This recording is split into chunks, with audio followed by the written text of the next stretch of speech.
মরার পরে বুঝবে মানুষ কবর কত ভয়ঙ্কর। জাহান্নামের আগুন যদি কাউকে ছুঁয়ে দিত, তওবা পড়তে পড়তে মানুষ বেহুশ হয়ে যেত। জান্নাতের সুখ শান্তি একটু দেখা পেলে নেকি জমা করত তারা পাপের কথা ভুলে।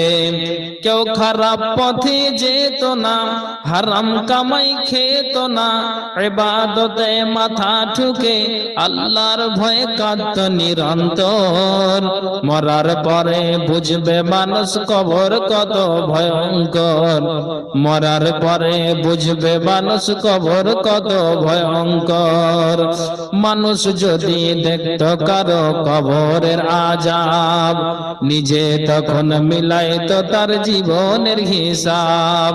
কেউ খারাপ পথে যেত না, হারাম কামাই খেত না, ইবাদতে মাথা ঠুকে আল্লাহর ভয়ে কাঁদত নিরন্তর। মরার পরে বুঝবে মানুষ কবর কত ভয়ঙ্কর। মরার পরে বুঝবে মানুষ কবর কত ভয়ঙ্কর।